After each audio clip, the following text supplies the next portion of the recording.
Africa Chic, votre émission de mode et tendance. Pour ce nouveau numéro tourné exclusivement à Dakar, nous vous proposons une interview avec Marie-Madeleine Diouf. Elle est à la tête de la marque Nunu Design by Deka. À travers ses œuvres, elle raconte le vécu des peuples qui ont conçu le textile. Mais avant cet entretien, place au reportage de Fatou Cissé et Moussa Ndir. Ils ont rencontré pour vous des amoureux des accessoires africains. A tout de suite.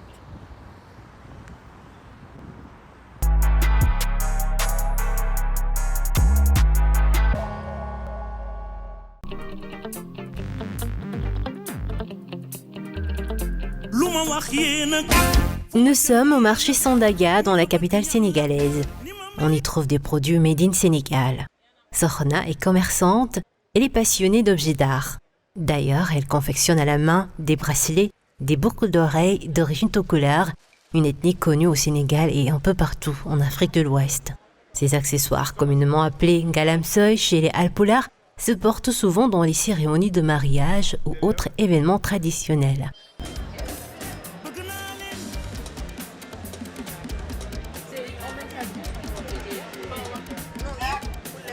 Ce savoir-faire se transmet de mère en fille.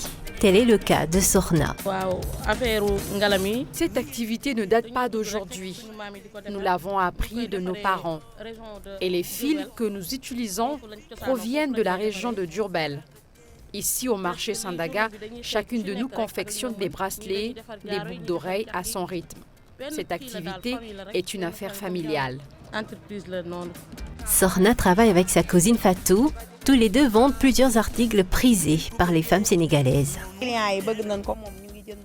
On vend en gros et en détail tout ce que vous voyez ici. Les clients achètent beaucoup ces bijoux. On s'en sort plutôt bien. Une galamsoy n'est pas seulement une tendance tout couleur. D'autres ethnies s'y intéressent aussi. Ce n'est pas facile de confectionner ces articles, des Alpulaar, mais nous rendons grâce à Dieu. D'ailleurs, ce n'est pas seulement les femmes tout couleur qui les portent, d'autres aussi apprécient bien ces bijoux. Chez les hommes, le style y est aussi. Outre cette tendance d'accessoires faits à base du cuir, certains Sénégalais mourides, une confrérie soufie musulmane du Sénégal, s'y distinguent également. Ce collier est très historique pour nous, disciples mourides. Nous vendons deux types de colliers. L'un a une dimension assez mystique, en lien avec Serigne Touba. L'autre est juste esthétique. C'est d'ailleurs ce que préfèrent les touristes et autres sympathisants. Cap sur un autre quartier de la ville, où nous rencontrons une chef d'entreprise d'origine camerounaise. Connue sous le nom de Gina Zao, Regina réside au Sénégal depuis 8 ans. Elle a porté son choix sur les accessoires d'une ethnie kenyane appelée Maasai. Des articles bien exposés dans son showroom, elle nous explique son aventure. Articles, bijoux, chaussures, sacs, en raffia et tout, ça vient du Kenya. Bon, j'ai choisi le Kenya déjà à cause de la réputation et aussi à cause de l'accessibilité ou bien de la facilité. Parce que déjà j'ai un époux qui vivait en Ouganda. Donc déjà la première fois, c'était de l'Ouganda que je transportais et ensuite j'ai vu qu'au Kenya, c'était plus de la qualité, c'était un peu différent. Les matières étaient beaucoup plus solides. Le secteur de la mode est aujourd'hui très attractif, selon Gina Zao, et souligne néanmoins quelques contraintes. Ça fait 7 ans que je suis dans le domaine et depuis lors, encore pire depuis le Covid, ce sont des difficultés déjà de transport. Parfois des difficultés de matières premières. Il y a des matières premières qui sont un peu rares et chères, donc il y a ces prix-là qui varient de temps en temps. Mais c'est surtout le transport qui pose problème, surtout en ce moment, car non seulement le transport est assez cher, mais c'est assez rare. On dirait qu'il y a de moins en moins de vols. Au Sénégal, il existe plusieurs types d'accessoires tout couleur, tels que le galamsoy et le galam en langue locale. Le premier est celui qu'on retrouve un peu partout au marché Sandaga, vendu à des prix accessibles à tous. Cette variété de bijoux sénégalais est un style qui promeut la mode africaine. Le second, quant à lui appelé galam, est fait à base de métaux précieux, coûterait environ 80 000 francs CFA, soit un peu plus de 120 € le gramme.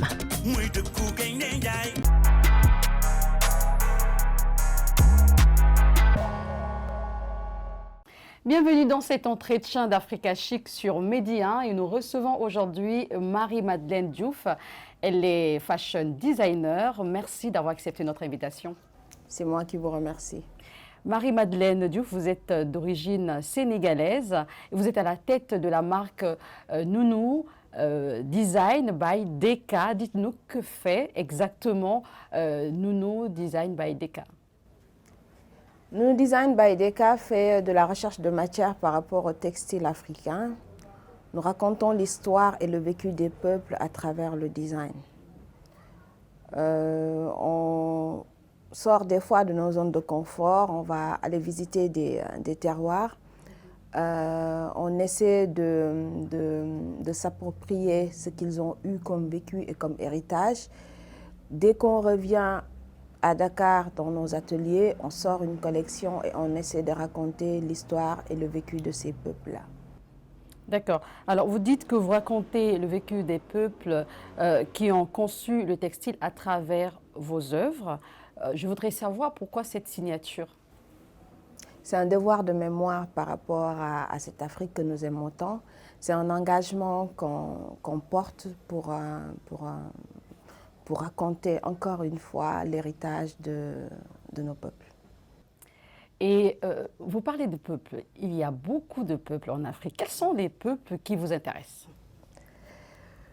Alors, tous les peuples nous intéressent. C'est une jeune carrière. Hein. Voilà, ça fait 7 ans que la marque existe. On a eu à visiter des terroirs.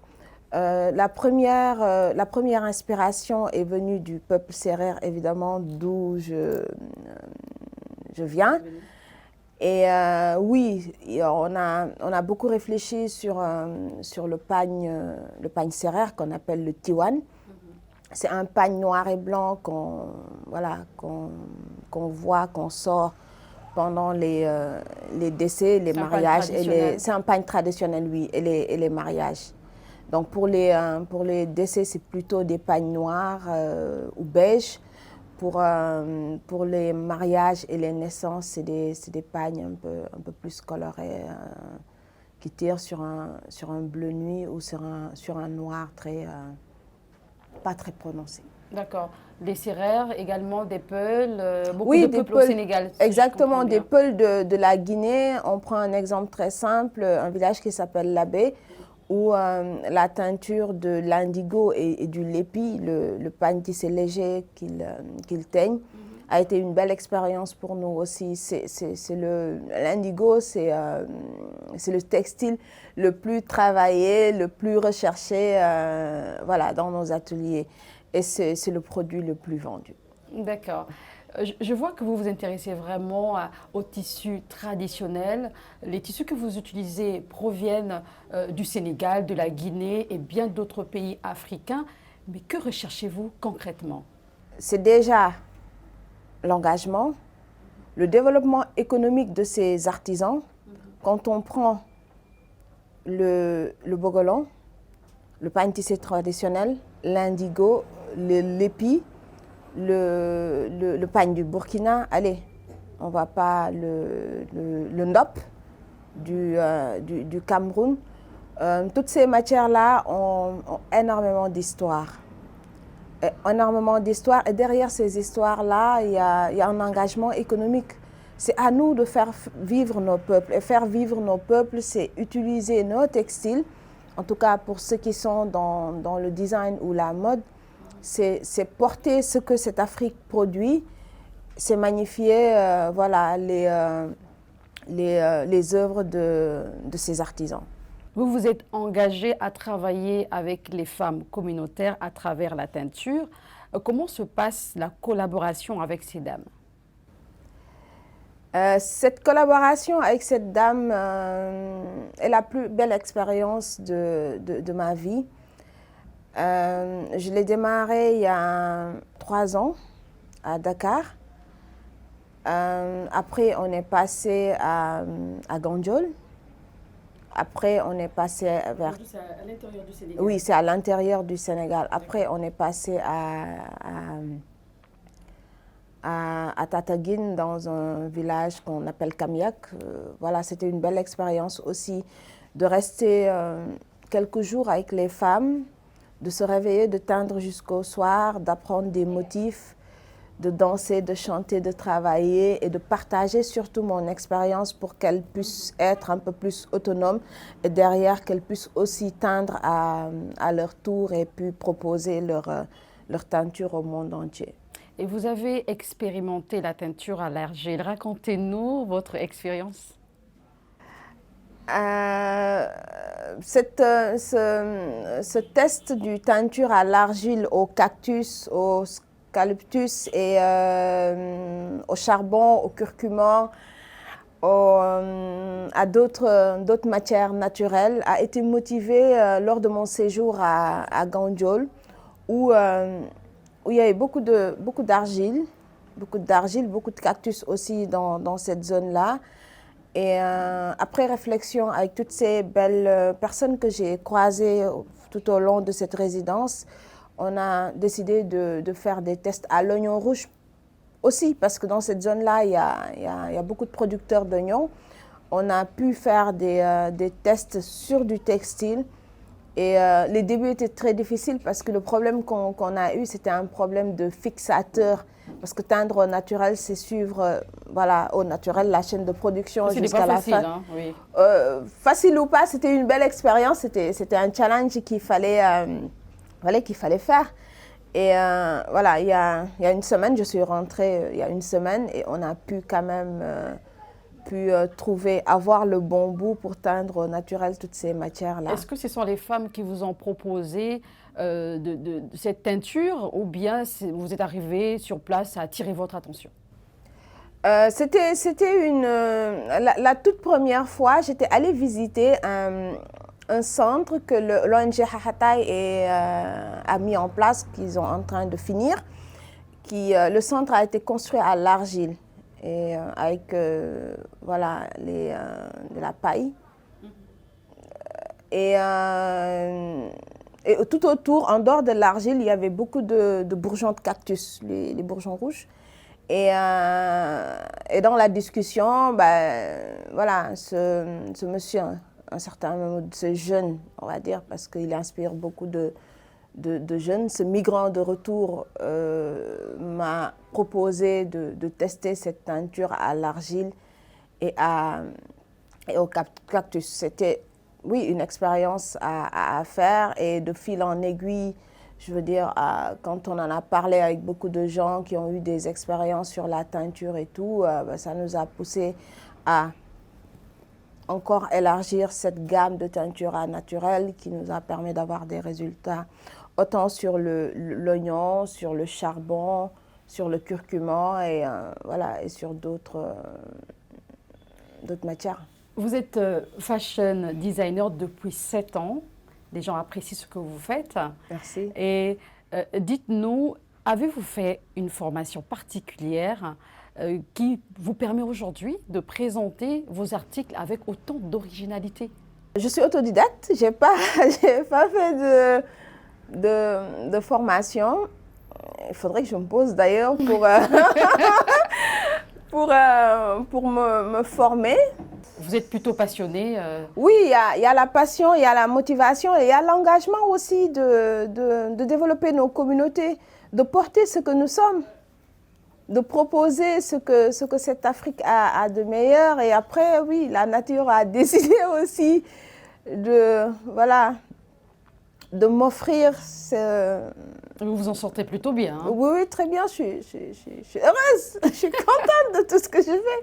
Alors, vous commercialisez également des senteurs à base de tchouraï, un encens à l'odeur entêtante, caractéristique du patrimoine culturel local. Dites-nous, comment vous est venue l'idée de commercialiser ces senteurs? L'idée de commercialiser les senteurs a commencé quand j'ai ouvert ma boutique en centre-ville, une boutique africaine. J'achetais des senteurs, des parfums qui nous venaient d'ailleurs.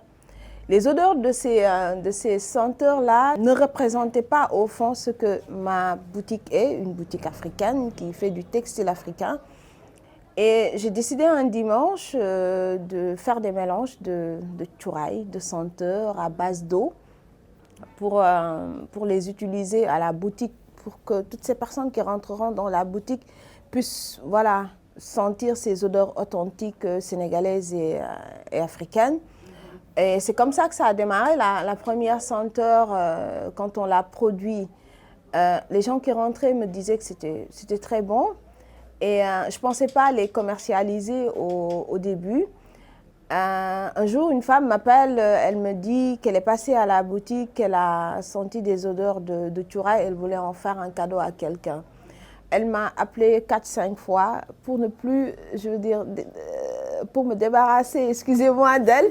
J'ai fait 4-5 bouteilles pour la vendre à un prix dérisoire et il me restait du liquide.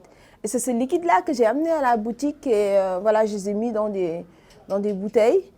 Et la commercialisation des senteurs a démarré. Mais ce qui est extraordinaire dans cette histoire-là,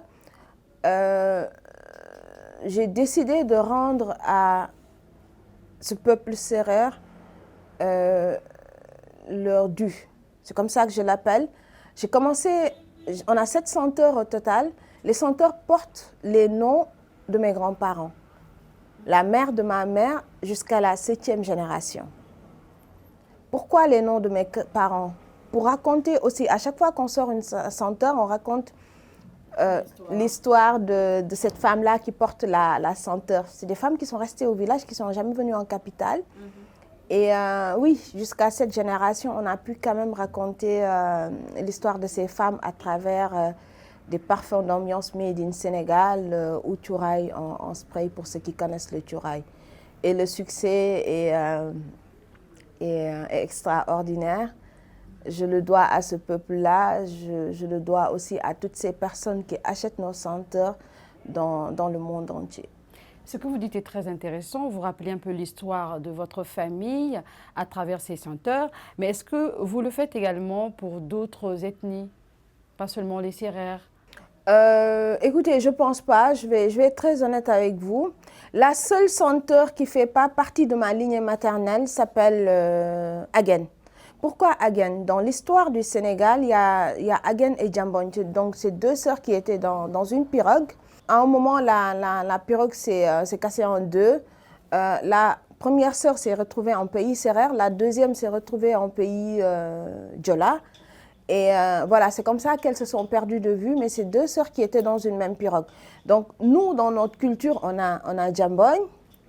Qui veut dire Djambogne veut dire dans notre tradition une femme qui... C'est un vœu de paix.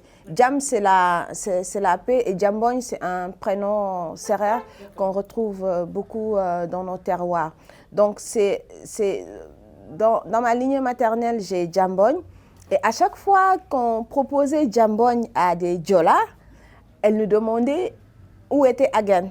Parce qu'effectivement, dans l'héritage et l'histoire de ce Sénégal-là, Agen et Djambogne, c'était 2 sœurs. Donc, pour rendre hommage à... Oui, c'est fait. Pour rendre hommage à Agen, à Djambogne à travers Agen, parce que je commence aussi par ma lignée maternelle, on a sorti Agen. D'accord. Je rappelle que vous étiez assistante médicale et avant même de vous lancer dans la mode et le design, en 2015, vous démissionnez de votre poste pour créer votre propre business, pour lancer votre propre business. Pourquoi ce changement? Pourquoi ce changement? J'ai voulu faire autre chose. J'ai pris des risques. J'ai voulu faire autre chose. Et ce que je voulais faire, c'est par rapport à la demande ou bien c'est une passion? C'est votre passion qui vous a... C'est la passion et l'engagement. D'accord. De magnifier ce continent à travers le textile. C'était ça. Il fallait à un moment partir, quitter voilà, le confort d'avoir un salaire, d'être dans un bureau, que ça marche ou pas, qu'on ait un salaire, et puis d'entreprendre, de prendre des risques, d'avoir des nuits blanches, de vivre énormément d'incertitudes et puis de se battre, de se faire plaisir aussi parce que c'est important de choisir un métier qu'on aime. Et puis je suis très contente de tout ça, c'est de belles rencontres, de belles personnes, de belles âmes, des voyages extraordinaires, des découvertes qui nous permettent de nous rendre compte de la richesse de nos peuples. Alors, vos créativités montrent que vous êtes en train de faire la promotion des tissus africains.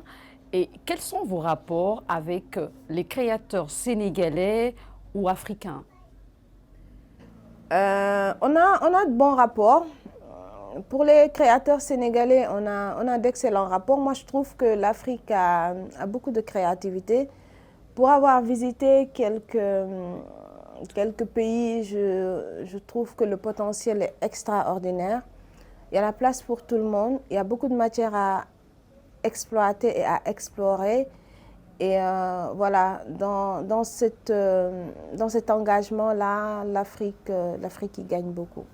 Est-ce que vous pensez que les créateurs sénégalais ou africains exploitent assez les matières premières que nous avons en Afrique?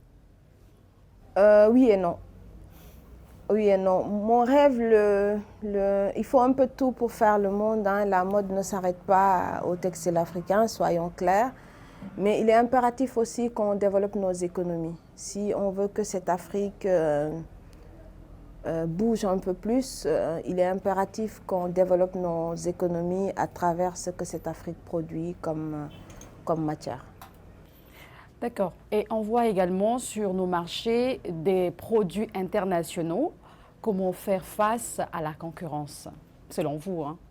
C'est déjà cultiver assez de coton pour l'Afrique, que tout le monde puisse s'approprier ce coton-là, explorer d'autres matières et produire et porter nos créations.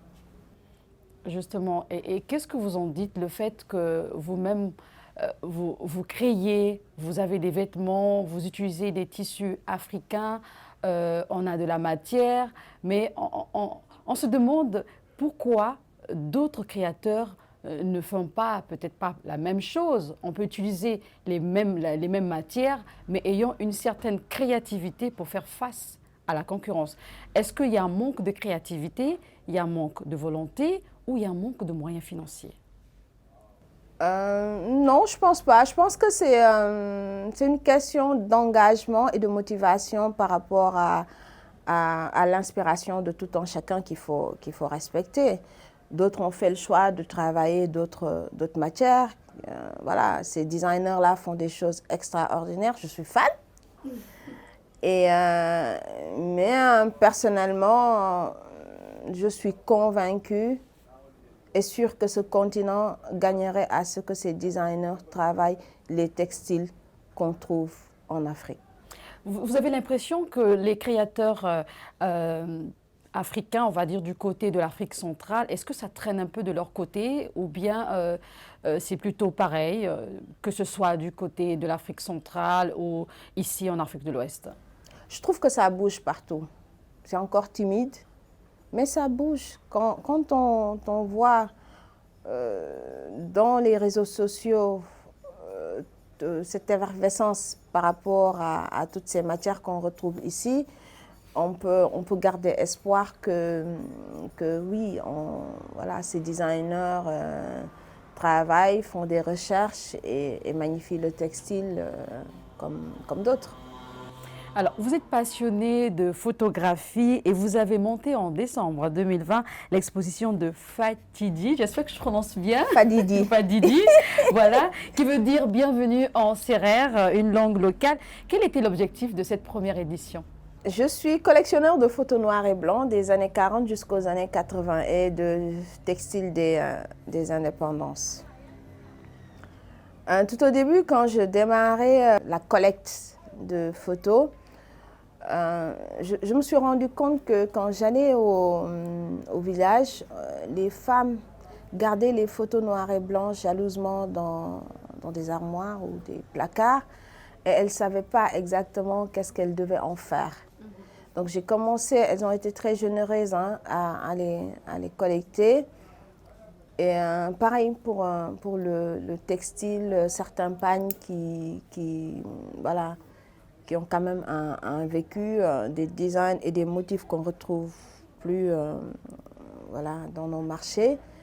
Et à un moment, j'ai senti le besoin de magnifier en tout cas ces personnes qu'on voit dans les photos et les voir. C'est aussi réfléchir sur les postures, sur cette beauté naturelle des années 40 jusqu'aux années 80, on va dire, sur le textile qu'ils ont porté pour pouvoir poser sur les photos.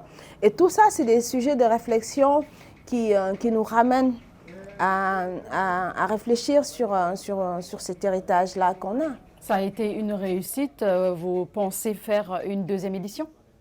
Ça a été une réussite extraordinaire parce que ce n'était pas que de la photographie et du textile exposé.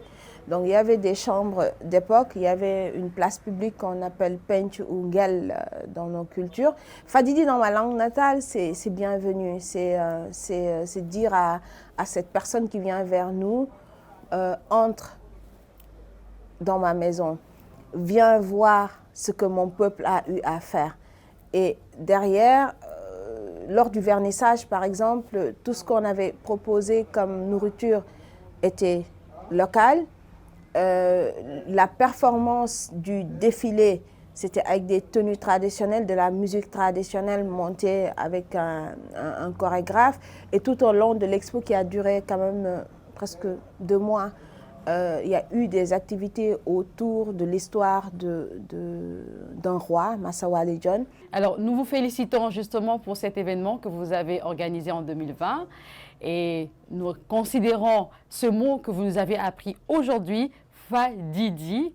Merci, Madame Diouf, Marie-Madeleine Diouf. On vous connaît beaucoup sous le nom de Nounou Design by Deka. Merci d'avoir répondu à nos questions. Je vous en prie. C'est la fin de cet entretien, également la fin de ce nouveau numéro d'Africa Chic. Je vous donne rendez-vous très bientôt sur Média et portez-vous bien.